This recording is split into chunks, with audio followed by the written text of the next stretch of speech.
Buongiorno telespettatori di Tele4, benvenuti a questa edizione del nostro telegiornale che si apre con la cronaca. Furto con spaccata alla Wind di Piazza dell'Unità. Il ladro ha spaccato la vetrata con un palo di ferro e rubato soldi e telefonini. È l'ennesimo episodio in città, non c'è dunque pace per gli esercizi commerciali del centro. Ecco il ladro in azione mentre ruba alcuni cellulari e centinaia di euro dalla cassa. Ennesimo furto con spaccata a Trieste. Questa volta a farne le spese è il negozio della Wind in Piazza dell'Unità d'Italia. L'episodio è avvenuto poco prima dell'alba, alle 4 del mattino. Il giovane, che ha agito a volto scoperto, ha divelto uno dei pali di ferro di un cantiere nelle vicinanze e ha infranto la vetrata. Dopo, facendosi largo fra i cocci, ha rapidamente preso alcuni smartphone e i soldi per poi metterli nello zainetto che aveva con sé. Infine è fuggito con il malloppo. Il malintenzionato però non ha tenuto conto delle telecamere, sia quelle interne al negozio che quelle installate in Piazza Unità, che hanno interamente ripreso la scena. Ad accorgersi del danno le dipendenti del negozio appena arrivate al lavoro questa mattina. Sul posto sono intervenuti i carabinieri che hanno avviato le indagini. Come detto, si tratta dell'ennesimo furto con spaccata. Non è escluso che il giovane che ha agito questa mattina sia lo stesso resosi protagonista di episodi simili, con lo stesso modus operandi, ai danni di altri esercizi commerciali del centro cittadino. Futuro ancora incerto per la Startec, l'azienda di componenti elettronici che a Trieste occupa 300 lavoratori. Al tavolo di ieri sono emersi 2 nuovi potenziali investitori, ma rimangono le preoccupazioni da parte della Regione e dei sindacati, stante la prossima scadenza degli ammortizzatori sociali. Perché oggi lavoratori Startec ancora sulla graticola, nonostante le novità emerse dall'incontro di ieri al Ministero delle Imprese, ovvero l'ingresso a breve di 2 nuovi partner che potrebbero portare liquidità e sviluppo di attività nel sito di Trieste. Si tratta di Multilane, azienda con sede a Dubai, di proprietà americano-libanese, e Soleto, società che si occupa di cablaggi del mondo delle telecomunicazioni. Novità che, secondo i sindacati, non sono ancora sufficienti per dire che il piano industriale sia stato rimesso in carreggiata. Garantite le retribuzioni di giugno, ma a fine mese è in scadenza il contratto di solidarietà. Purtroppo le certezze che ci aspettavamo dal tavolo di ieri non sono emerse in maniera chiara.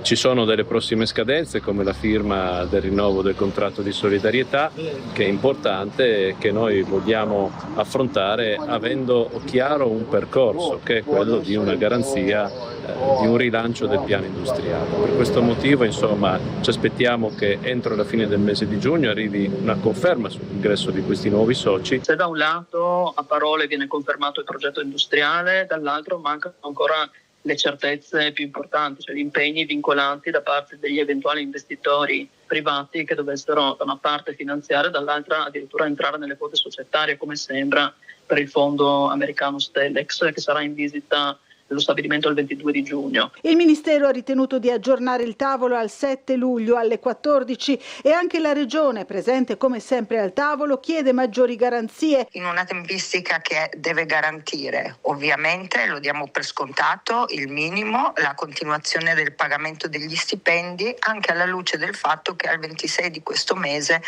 scade il contratto di solidarietà, per cui le organizzazioni sindacali devono avere correttamente, come le istituzioni, rassicurazioni sul fatto che effettivamente i 45 milioni necessari per far proseguire l'attività di Startec si stia lavorando per trovarli. Tra un mese circa, via Dalviano sarà chiusa per 9 mesi di lavori alla rete fognaria. L'intervento non è rinviabile per l'importanza dello scavo, che andrà a circa 15 metri di profondità. Dal 20 luglio via Dalviano resterà chiusa al traffico per 9 mesi. A riferirlo il sindaco di Piazza oggi, dopo aver ricevuto i documenti di Comune, Acegas, APS e AMGA riguardo all'intervento alla fognatura della via che necessita di lavori importanti, tali da inibire al traffico la strada. Un cantiere che andrà in profondità e che non può coesistere con la corretta viabilità. Nei mesi scorsi lo stesso tratto era stato chiuso per motivi analoghi. È probabile che l'intervento, che partirà tra poco più di un mese, andrà a sanare definitivamente le problematiche emerse in passato. Avremo via Dalviano, poi avremo via commerciale che sarà chiusa la parte sotto con l'apertura di via San Sebastiano e dopo naturalmente Officina tutto un discorso di fognature e di allacciamenti. Allora parliamo invece però solo di via Dalviano. 9 mesi di chiusura, il cantiere è a 13 metri sottoterra, per cui dovremo costruire ovviamente delle pareti enormi, però calcolate che metà delle fognature che arrivano al depuratore passano attraverso questa condotta, per cui è una cosa drammatica, però ha avuto un cedimento perché sotto c'era un buco o qualcosa di simile, per cui 9 mesi di lavoro. Cari concittadini, portate un po' di pazienza perché sarà chiusa via Dalviano da una parte e dall'altra. Sempre oggi il sindaco ha anche annunciato l'imminente modifica alla viabilità in via Commerciale Bassa. Per consentire alcuni lavori il comune toglierà le colonnine che chiudono via Sant'Anastasio all'incrocio con la Commerciale per consentire la svolta, dando quindi una soluzione di percorribilità con la parte bassa, quella per intenderci a ridosso di Piazza Casali, che sarà oggetto di interventi ai sottoservizi.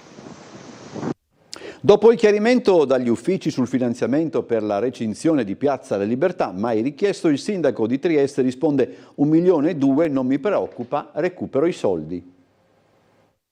Intanto faccio il progetto, dopo cerco i soldi, abbiamo la fondazione CRT, abbiamo la regione, abbiamo tante possibilità, non mi preoccupa assolutamente 1.200.000 euro. Il sindaco di Trieste tira dritto, la recinzione in Piazza della Libertà si farà, o almeno rimane questa l'intenzione. Il progetto ancora al centro della cronaca cittadina, dopo i chiarimenti chiesti e ottenuti dal capogruppo del Partito Democratico in Consiglio Comunale Giovanni Barbo sul finanziamento per l'opera, che ancora non c'è. Il sindaco dunque conta di recuperare presto i fondi. Volevo dire ai cittadini di Trieste che se andate per esempio a Nizza, tutti i parchi sono recintati. Tutti i parchi sono recintati, per cui di cosa parliamo? È che i sinistri per principio dicono di no. Poi una battuta sul futuro del servizio idrico in vista della scadenza il prossimo anno del contratto con Acegas APS Amga. Beh, un attimo, disturbiamo dell'acqua che potrebbe essere imbottigliata, uno. Secondo, adesso parlo da imprenditore, 190 milioni, 180 milioni che dovrebbe dare chi vince alla Cegas, dove li trovi? Per cui io sono per la gara europea, però mi confronto adesso in Consiglio Comunale, li ascolto, faccio il democratico una volta tanto. Fratelli d'Italia organizza venerdì nel tardo pomeriggio un convegno dedicato al rapporto fra ferrovie e porto. I vertici triestini del partito ne illustrano i contenuti nel prossimo servizio. Vogliamo fare un focus su quello che sono gli investimenti a livello nazionale sulla nostra città, a ribadire il grande lavoro di sinergia tra le istituzioni e soprattutto la grande attenzione che il nostro partito e tutto il centrodestra pone su una partita assolutamente essenziale per il futuro di Trieste. L'appuntamento promosso da Fratelli d'Italia è per venerdì 12 giugno alle 18:30 alla Sala Piccola Fenice. Si parlerà di un argomento essenziale per l'economia cittadina, così riassunto dal capogruppo meloniano in Consiglio regionale. Ferrovie e porto, forse la questione economica più lunga, più importante da un punto di vista economico per la nostra Trieste. L'iniziativa vedrà protagonisti 2 relatori d'eccezione. Abbiamo chiamato a discutere dei grandi investimenti, ad esempio dello snodo di Servola, il segretario generale dell'autorità portuale di Trieste, il dottor Natali Di Tele, e grande ospite d'eccezione, che ringraziamo già fin d'ora, il dottor Tanzilli, presidente del gruppo Ferrovie dello Stato. Giacomelli ai nostri microfoni ricorda come quello che sarà affrontato venerdì pomeriggio sia un problema antico, già percepito prima dell'inizio della Prima Guerra Mondiale. Trieste era ormai già la metà del tonnellaggio di Genova come porto e un 20°, un 24° del sistema Amburgo-Brema. Perché? Il commissario austro-ungarico dice perché abbiamo perso la corsa alle ferrovie. Adesso rimaniamo in regione per farvi riascoltare il clima che si respirava ieri dopo l'asset di Luca Zaia, ovvero destinare Massimiliano Federiga al ruolo di vice segretario nazionale della Lega, ma anche alle prese, sempre parliamo della maggioranza, con il, chiamiamolo, problema Vannacci. Vediamo. Credo che la capacità, l'esperienza politica amministrativa di Massimiliano Fedriga giustificano un ruolo che sia veramente operativo e non formale. Il capogruppo leghista in Consiglio regionale Antonio Calligaris non nasconde la propria soddisfazione in seguito alla proposta avanzata da Luca Zaia di destinare a Massimiliano Fedriga il ruolo di vice segretario nazionale della Lega, suggerimento accolto positivamente in maggioranza dal consigliere forzista Michele Lobianco. Avendo avuto chiaramente una grande esperienza politica nazionale, quindi è una scelta quasi naturale, mi viene da dire, laddove io sono di Forza Italia, quindi non entro ovviamente nelle gestioni altrui del partito, la ritengo una scelta assolutamente oculata e direi anche vincente. Insomma. L'opposizione su questo argomento sta alla finestra, non senza ricordare, lo fa il capogruppo PD Diego Moretti, che al momento il Carroccio deve affrontare la questione Bannacci. È stato voluto vice segretario da Salvini, poi ha abbandonato la Lega ed oggi è il più grande concorrente della Lega, quindi io credo che quando accade che chi è causa del suo mal pianga se stesso, si verrebbe da dire, in particolare a chi ha voluto Bannacci sapendo che questo avrebbe snaturato la Lega degli anni 90, la Lega delle origini. Roberto Bannacci dunque, il leader di Futuro Nazionale, si aggira come uno spettro all'interno del centrodestra? Bannacci potrebbe essere una questione che debba preoccupare tutto il centrodestra, perché lui è più impegnato a fare opposizione al centrodestra e credo purtroppo in maniera con volontà o meno a favorire il centrosinistra. Se Fratelli d'Italia non commenta, Calligaris sotto certi aspetti rilancia, sempre però nel proprio campo, e Forza Italia al momento prova in qualche modo a smarcarsi, tenendo in considerazione che politicamente Bannacci di poco potrà spostarsi dal centrodestra. È chiaro che non ci ritroviamo nello stile vannacciano e riteniamo che possa anche essere un fuoco di paglia, perché la strada fino alle elezioni è ancora molto lunga e comunque noi siamo forti dei nostri valori, dei nostri ideali e su questi cercheremo di costruire una proposta di governo importante. È proprio un crescendo nella società, tra un elettorato chiaramente che vede in questa figura un nuovo riferimento, quindi una realtà crescente con cui dobbiamo chiaramente comprendere quali saranno le regole di ingaggio nelle prossime alleanze, in un prossimo imminente futuro.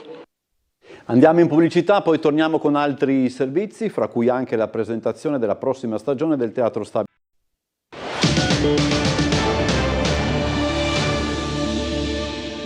Rientriamo in studio e andiamo subito al Teatro Stabile Sloveno. Quest'oggi è stata presentata la nuova stagione e sarà una stagione all'insegna di un certo gusto per l'ironia, soprattutto per quanto riguarda gli spettacoli propri dello Stabile Sloveno, appunto. Vediamo il servizio.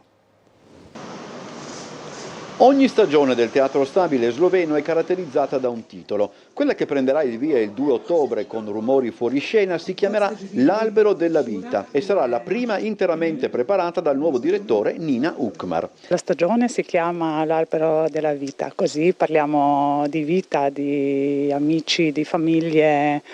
Un po' 4 produzioni nostre sono un po' così. La stagione si compone principalmente di 12 titoli, compresi il programma a scelta e quello pomeridiano. Le produzioni proprie dello Stabile Sloveno, 4, saranno caratterizzate da testi dove sarà presente un approccio a tratti ironico alla realtà che ci circonda. Abbiamo deciso di sdrammatizzare un po' i tempi in cui viviamo, che ovviamente siamo ben consci dei conflitti su tutti i fronti, polarizzazione nella politica, non solo da noi ma un po' ovunque, guerre e così via. Lo Stabile Sloveno anche per questa stagione ha deciso di mantenere inalterati i prezzi degli abbonamenti, particolare riguardo è rivolto alle famiglie. Malgrado il budget sia rimasto lo stesso, il teatro deve continuare a essere accessibile a tutti, specialmente alle famiglie, e quindi ci siamo molto focalizzati anche sul nuovo abbonamento per le famiglie,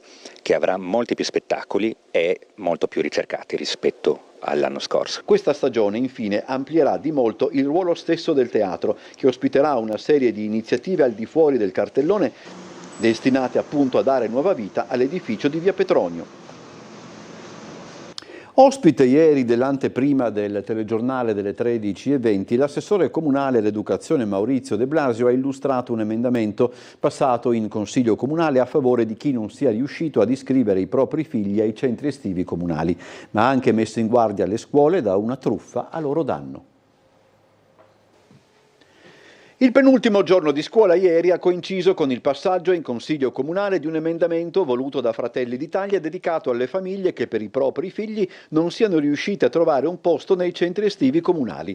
Sono stati stanziati 100.000 euro per dare un contributo alle famiglie che, non trovando posto nel sistema educativo comunale, sono costrette, diciamo così, a trovare spazio nel mondo dei centri estivi privati, e quindi ecco, c'è questo ulteriore supporto che si è individuato. La notizia è stata resa nota oggi durante l'anteprima del telegiornale delle 13:20 dall'assessore comunale all'educazione Maurizio De Blasio, il quale però ha messo in guardia da una truffa che riguarda le scuole e che è stata segnalata da poco. E sembra vi sia una persona che contatta le scuole e che chiede il rimborso di un contributo erogato per errore dal comune, facendo appello poi in qualche modo, toccando un po' la sensibilità delle persone, forse facendo riferimento,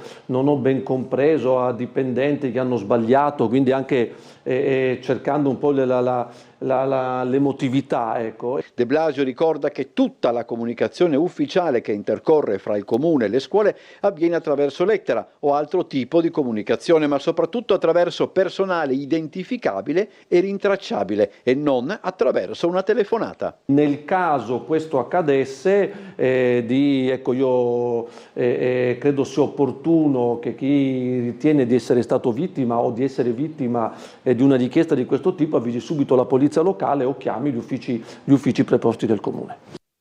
Il Consiglio Comunale ha approvato l'assestamento di bilancio da 16 milioni di spesa corrente e 182 milioni di conto capitale, via libera anche al recinto di Piazza della Libertà, ma c'è stata, e ve la riproponiamo, la polemica sull'assenza dei fondi per l'opera. All'opera recinzione Piazza Libertà ho fatto una richiesta agli uffici che mi hanno risposto che non solo il finanziamento non è stato concesso, ma non è stato neanche richiesto. Il consigliere Barbo è stato bravo a evidenziarlo.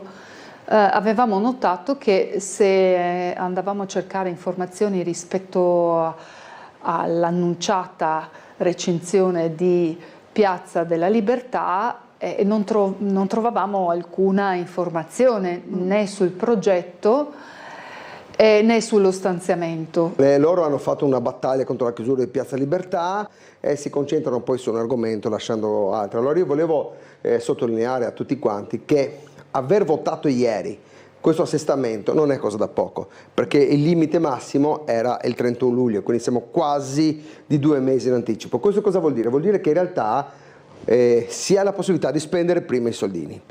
La seduta del Consiglio Comunale sull'assestamento al bilancio, poi approvato dalla maggioranza per 16 milioni di spesa corrente e 182 in conto capitale, si è infiammata ieri sera sulla questione dei fondi per la recinzione di Piazza Libertà. Il capogruppo PD Barbo ha chiesto di chiarire le fonti del finanziamento che, nonostante sia stato annunciato in conferenza stampa, a oggi ancora non c'è.